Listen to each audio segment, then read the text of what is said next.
And we're back with episode 4 of the Integrative Mysticism podcast. My name is Nico, and I am here with my good buddy and co-host Rob. And in this video, we are kind of piggybacking off the tail end of episode 3, where we kind of broached the topic of sincerity. But upon further examination and, with some time meditating on the idea, Rob had a really good point, which we will make in this podcast, of course, about the necessity of examining authenticity in and of itself. As authenticity and sincerity, they are essentially twin brothers, inseparable. They are a part of one and the whole. And without a whole lot of preamble and prelude, Rob, what exactly, when it comes to the topic of authenticity, do you think needs to be impressed upon the audience the most? As we go through this, what can people really get from understanding its not only its necessity but its essence? Well, at the same time, it's important to understand that authenticity, in terms of its relationship to creation, is not a contingent of creation.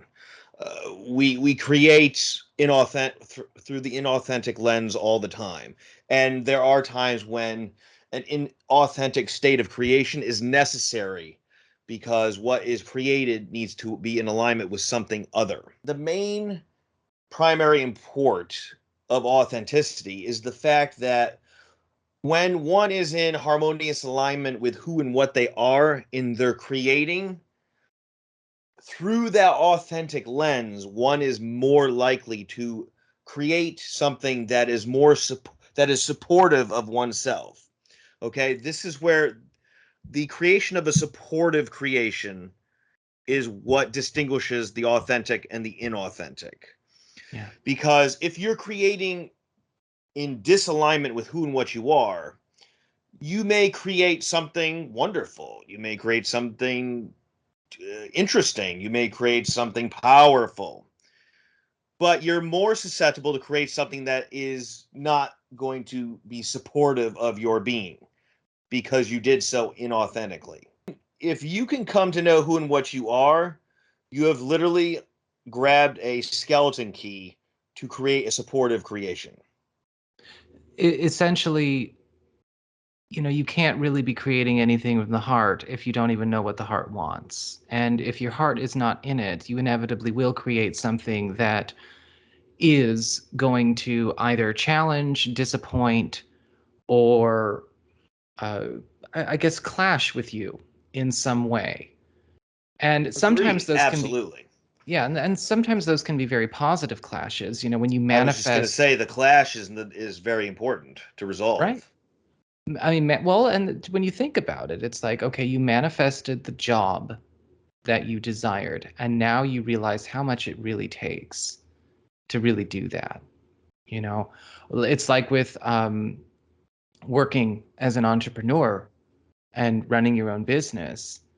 I mean, a lot of the stuff that's out there is kind of, if you're a rich trust fund baby, or you have a ton of money from a previous career, or you're being gifted by a relative, sure, you can go and create a business that you can be hands off with and just soak it up. But that's just not necessarily practical or realistic when it comes to how things really happen.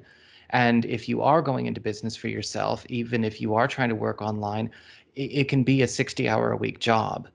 And a lot of people might not necessarily know that that's what it takes. It can be a bit of a shock. It's like when I talk to people and they're like, well, I want to run my own business. I want to start my own spiritual business. I want to start my own company. So I only have to work 20 hours a week. And I say, good luck with that. Unless you are a trust fund baby with a lot of venture capital just, near at hand to be able to pawn off a lot of that responsibility, it's on you for the first 5-6 years. But that clash can really help you. It can really hone your skills, Well, you highlight an important point that, underneath all this, peeling it away, is the fact that no matter what, each and every one of us, work is inherent to being. Okay. Yes. Yeah, and if one's work is coming from an authentic place, okay, you just mentioned the typical 60-hour contribution to really get that entrepreneurial spiritual practice going. Yeah, if you are engaged in that work every week and it's not in alignment with who and what you are, I Hmm. mean, you can only imagine the toll it's going to take on you. So there's no easy here. Easy isn't part of the equation. Right. Well, and when you talk about is something inherent to who and what you really are, I think it's important to understand that if you're going to be authentic, you also need to be able to discern whether or not something is a phase or if it's your truth. And I don't think that a lot of people know the difference between a phase and a truth. And that can be tough in the beginning to discern. When I think about certain situations I've observed, in my own personal life with folks, within myself, you can sometimes feel so strongly a desire to attain, complete, or manifest something, but you don't necessarily know what you would do with it or what it's all about beyond the elation or beyond the sense of accomplishment from the act of attainment in the first place. And that applies to your spiritual growth, that applies to your manifestation process, that applies to, if you have a business or career ambition or a relationship. And if you don't know who you're going to be when you have something, it doesn't matter if you know how to manifest it if you don't know how to keep it. Without authenticity, without knowing what's in your own heart and what you can bring to the table with your heart right now, knowing yourself, it may not necessarily be the case that you are working with your truth. Would you agree? Well, what really sticks out to me in what you just said is it's distinguishing the chase versus the attainment. Uh, Inauthenticity breeds the chase, the rat race, the Yeah. carrot hanging from the proverbial stick. And if you are if you are about the desire, the chase, the wanting, if the focal point of the creating is the wanting, then you're more likely than not going to perpetuate and create more wanting. Okay, so yeah, when you achieve the entrepreneurial accomplishment and you make that 100 grand or whatever it is, okay, that was your goal. Okay, you created that scenario that gave you the 100 grand, but you paid a price for doing so inauthentically. Okay, this may be a business venture you're really not, your heart's not into. You just did it to get money or Right. whatnot. And so what happens is you end up chasing for more. There's something else because you can't. I don't want to say you can't, but you will are more likely to struggle finding contentment if you continue to be inauthentic. And that's the thing. These people create these tremendously impressive businesses and constructs, models, and what Right. have you, and they're an absolute mess because their creation wasn't in alignment with who and what they are. Now, it may have been in alignment with what someone else is and what they are, and we see these creations serve the collective reality experience.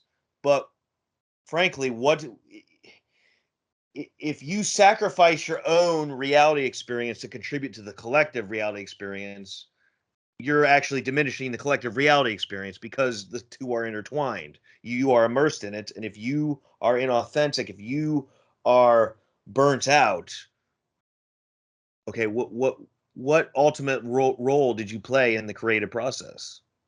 That is a very hard lesson to learn.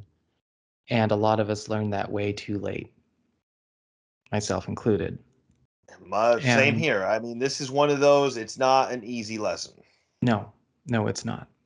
And I think that as we go through this understanding of the value of authenticity, I think that it's important for people, when we're talking about it in the terms of spiritual connection, manifestation, alchemy, and things like that. If your heart is not in something, then you need to be able to identify what your heart is in. what is the underlying motivation. I do believe that as people, we have core motivations that, as individuals, by the way, I'm not saying as a species, I'm not talking about Maslow's hierarchy, I'm not talking about being male, I'm not talking about being in my 30s, I'm not talking about living in America, but I'm talking about as individual expressions, as souls. I do believe that our desires, our goals, our motivations, I mean, yes, they are all unique to each individual, but also they are consistent. Whether we are conscious of them or not, they are consistent. Whether we are the hero of the story or the villain, they are consistent. And I think that one of the ways I've I've found people have an easier time living and behaving more authentically. And when I say behave, I mean just expressing more authentically, is you need to understand what your core motivation is and be intimately familiar with it. You need to know what you're trying to get. One of the things that I've observed, working in the online spiritual community, especially over the last few years when there was sort of a weird fashion spike that kind of occurred, was a lot of people would disguise their true motivations and desires with code language. They look for money, but they want to say they're looking for their passion. And sometimes your passion isn't something you get paid for. And for that matter, sometimes your spiritual purpose or your spiritual service, your spiritual lesson isn't something you get paid for. So you're already being inauthentic by disguising your truth with flowery words. And a lot of people would do better to just speak plainly and authentically. Now, when I say plainly, I don't mean adopt another language. I don't speak plainly, I speak like me. You don't speak plainly, you speak like you. But speaking plainly with yourself, speaking your own language to yourself, can help you cultivate that authenticity. And you're right, when we do suffer enmity, once we've gotten what we want, or as we strive or effort for what we want, more often than not is because we are trying to force compatibility with something that's not in our truth. It's just not who we are. And more likely than not, Nico, that one is trying to adhere to the social conformity. Yes. And that might be the most, well, I don't know. I'm not sure I can really attribute a proper word for it. Despicable might be fitting, may not be, but it really highlights how this culture works against us. Yes. Okay, it pushes us to be inauthentically, to function inauthentically, to chase the carrot, to chase the Benjamin.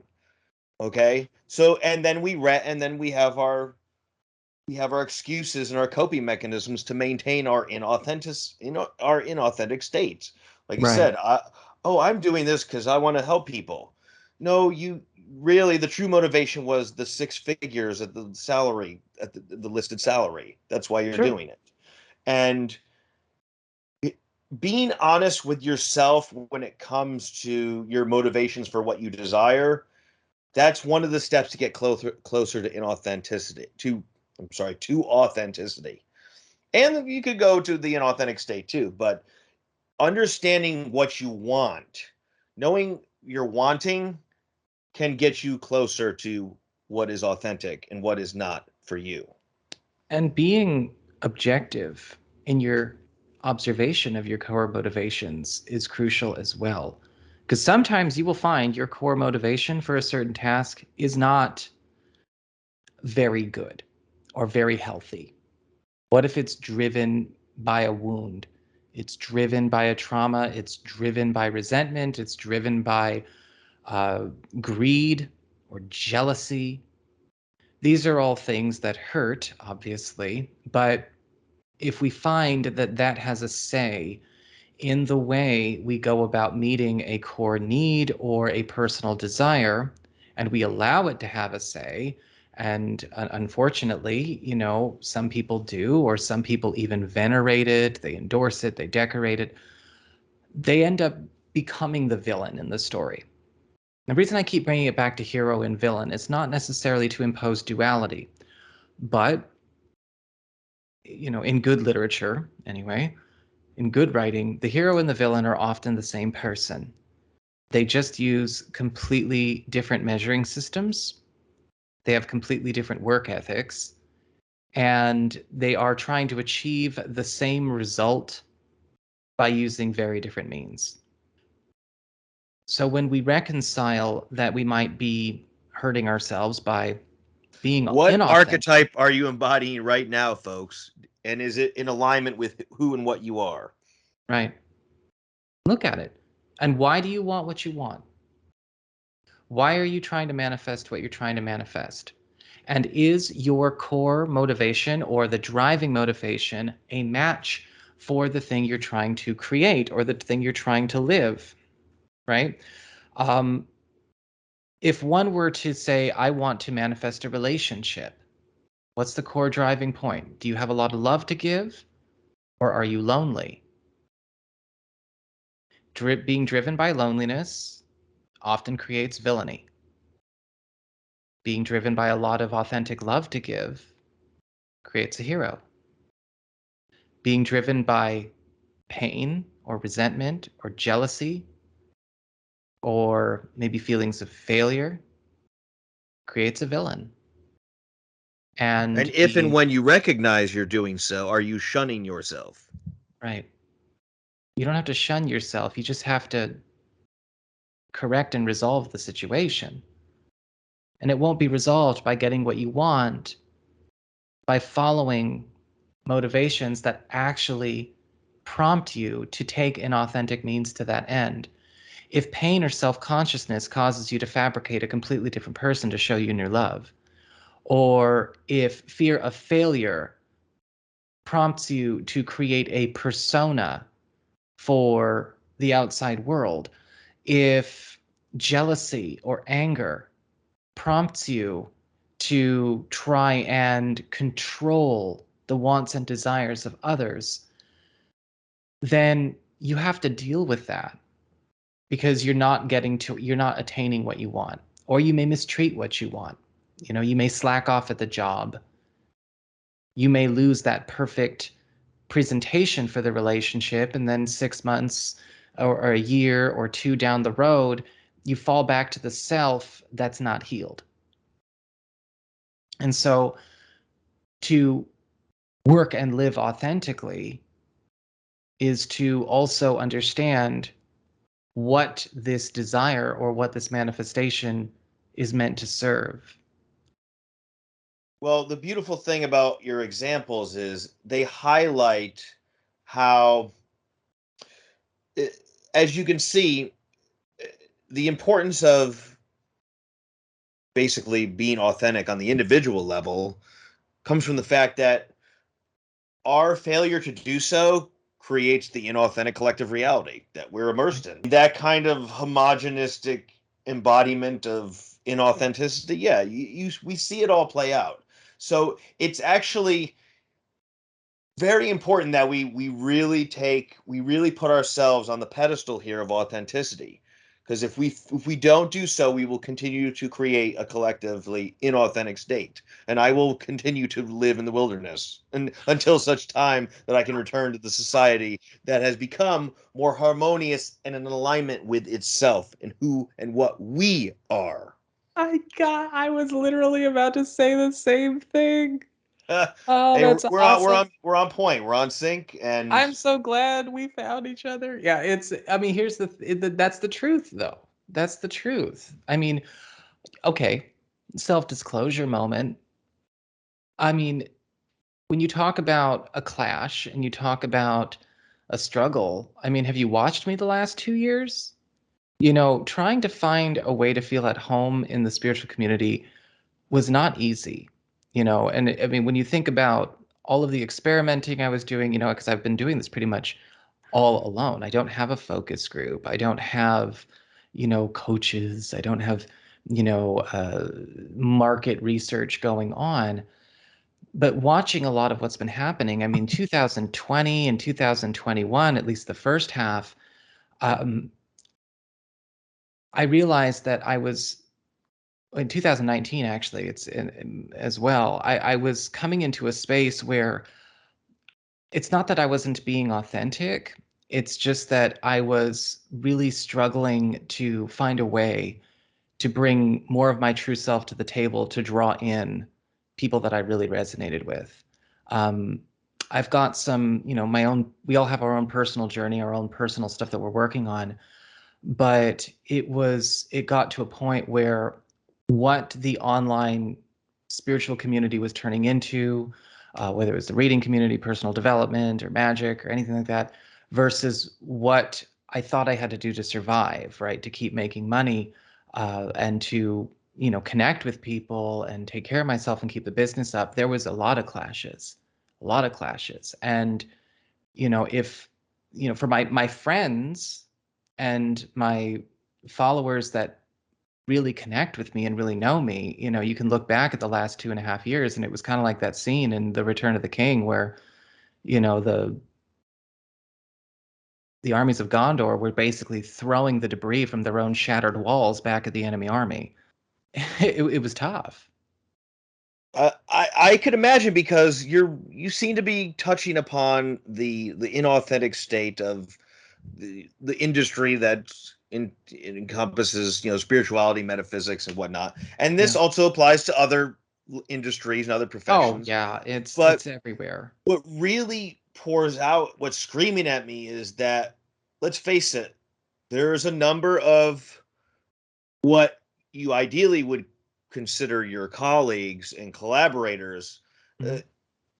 the inauthentic state leaves that to be the kind of persona. Oh, you're my colleague and collaborator, but truly, it's coming from a place of, oh, you're perceived as almost an adversarial competitor because we got to get that money, we got to get those clients, Mhm. we got to get bigger pieces of the pie here. So Yeah, the collective inauthentic reality contaminates our individual subjective reality. it really And does, and I, it can. I'm gonna go on a limb and say you probably have come across some pretty conflicted situations with others in your field. Well, yeah. No, absolutely. Absolutely. And I mean, there have been times where I've had really good friends, really good collaborators that they had not necessarily found a way to be completely secure with who they are. And some of them ended up getting sucked into some pretty crazy shit.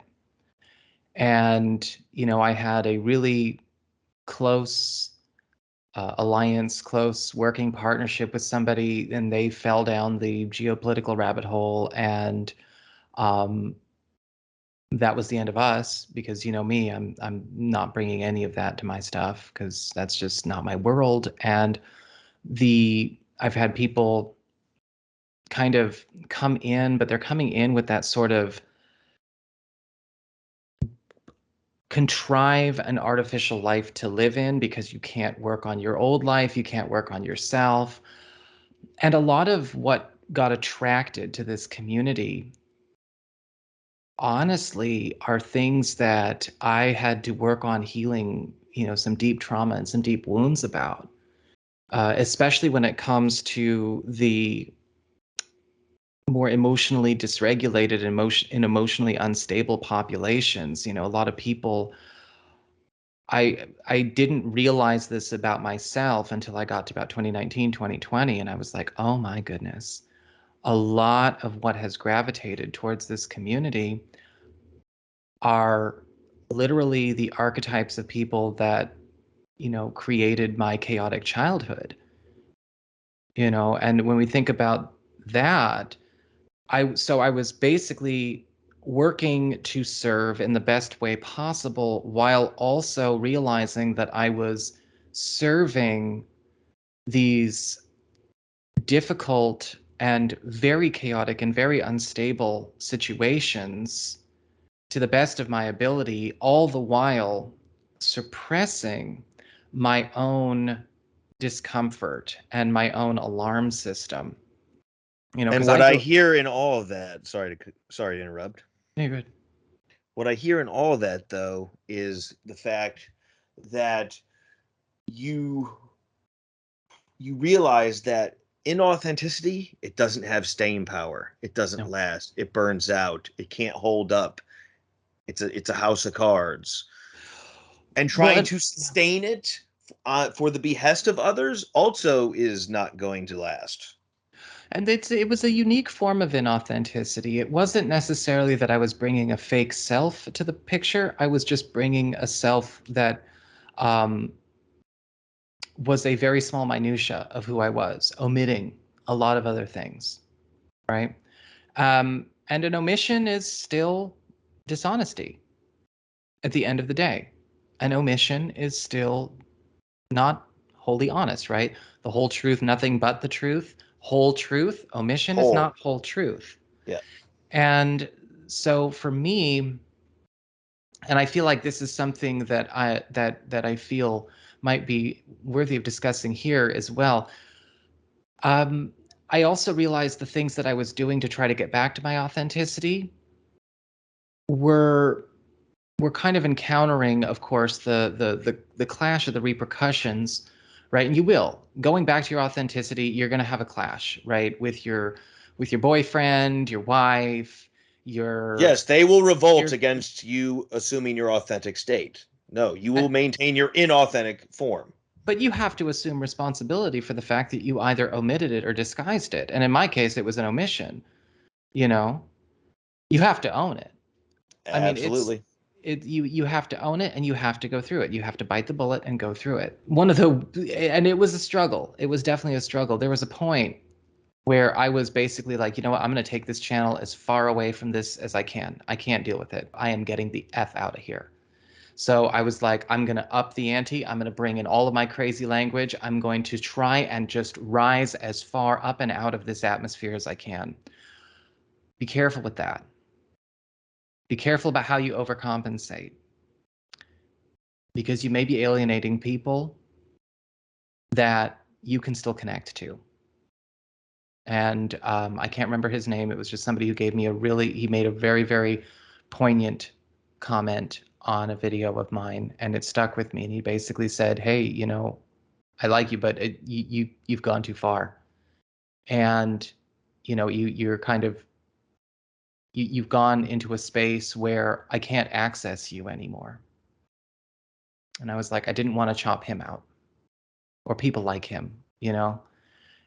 So coming back into my authenticity meant, okay, I have to reportion and balance.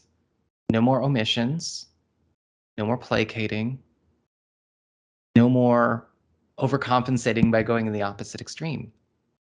Otherwise, you're going to end up in chaos. Well, you learned.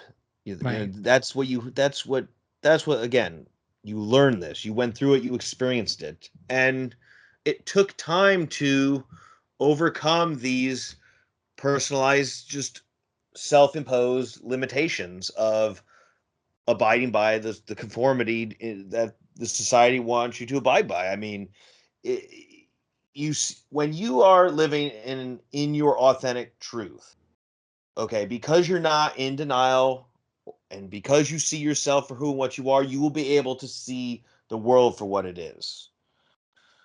Okay, so in order to engage the world authentically, you need to engage yourself authentically.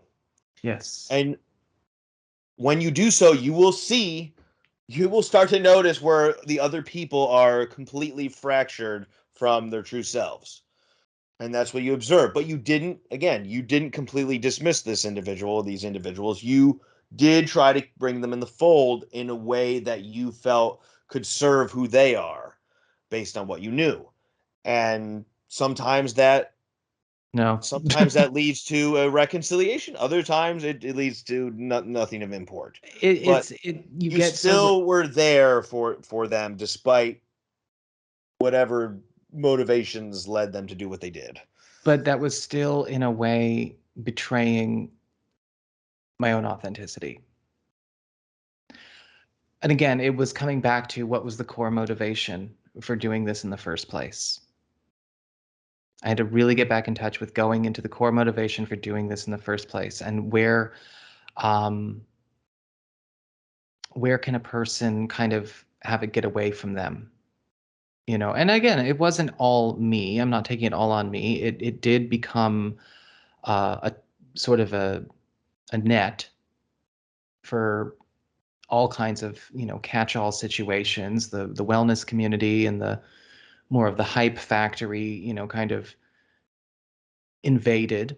And same with the geopolitical community and the conspiracy community. They kind of contaminated it. And it was a very weird thing for me because I had to kind of look and see, I'm like, this was my sanctuary. This has been my sanctuary since I was a child. And look at it, it's overrun. And I'm not saying that to assert ownership over the spiritual community, but I am asserting ownership over my own space and my own self. And in that asserting of ownership, you know, I got back to that authentic core. And I realized, okay, I've got to find a better way to do this. I've got to find better way to be this. This isn't going to just magically get better. It's not And getting it's just not gonna maintain itself either. You need to no, maintain it yourself. no.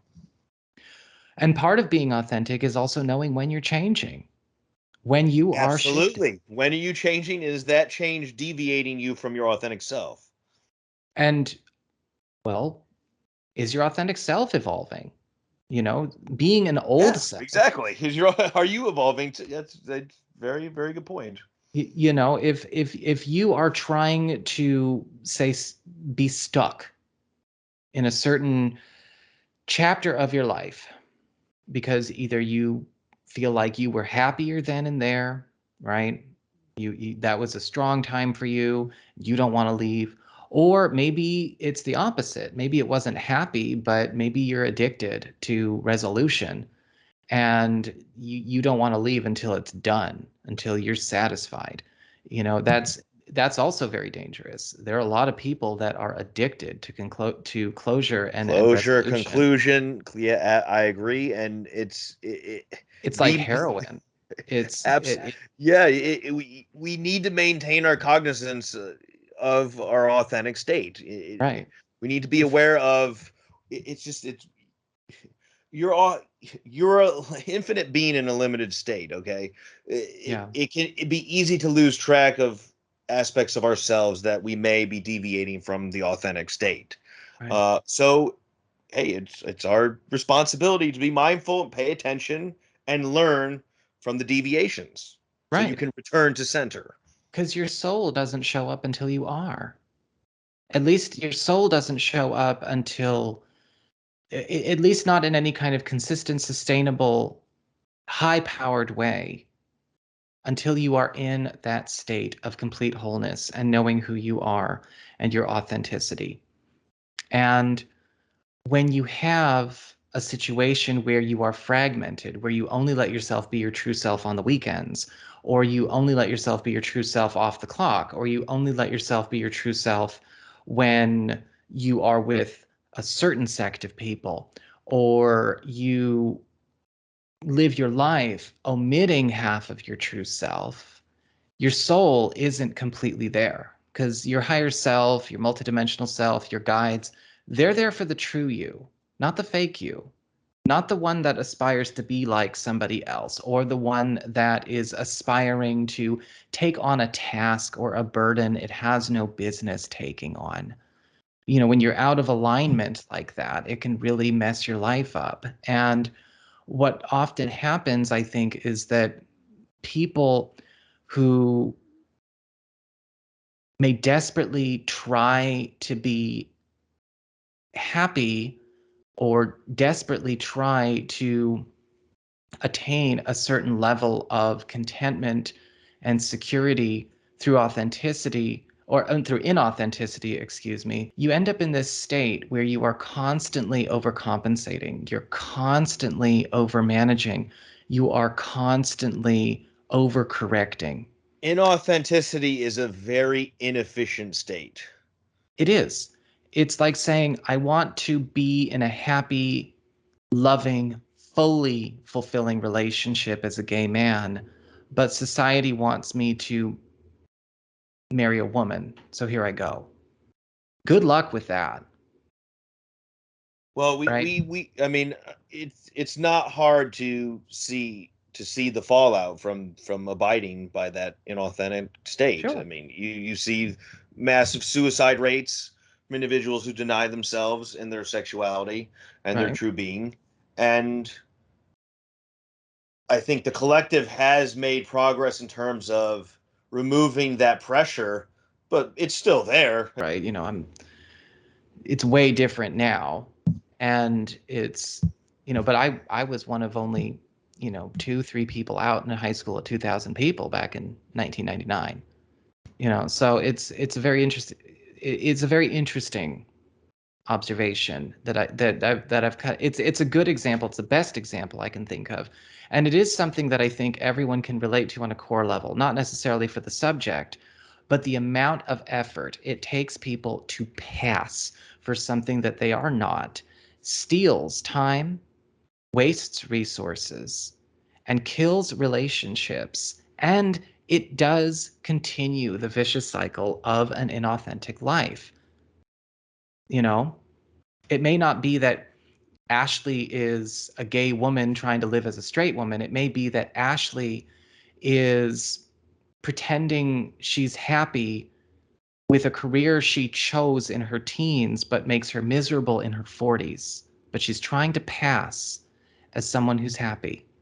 It may be that David is trying to pass as somebody who is a devout, insert religion here, but behind closed doors, he's a mystic.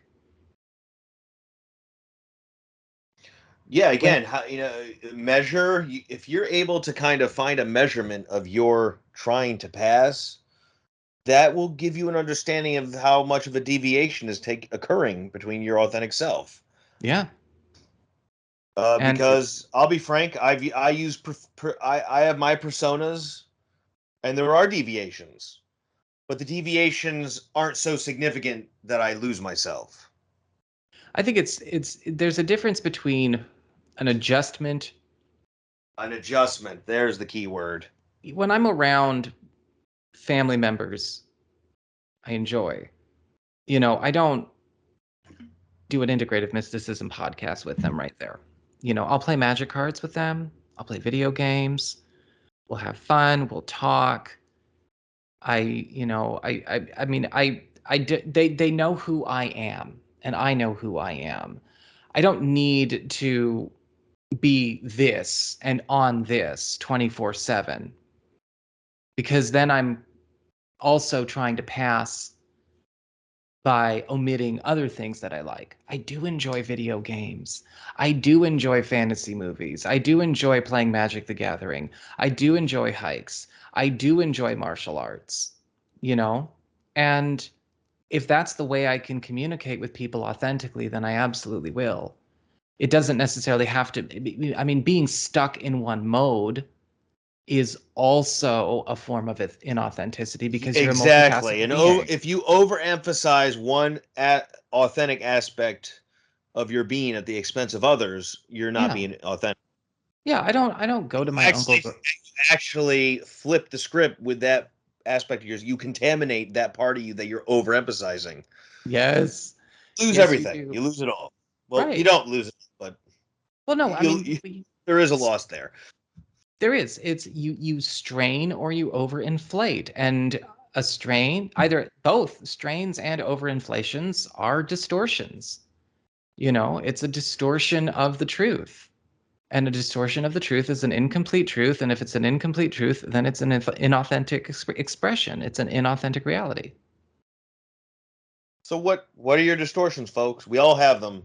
No, there is no perfect, and we are charged with identifying them because it, if there's kind of one a daily motivation for us all, self included,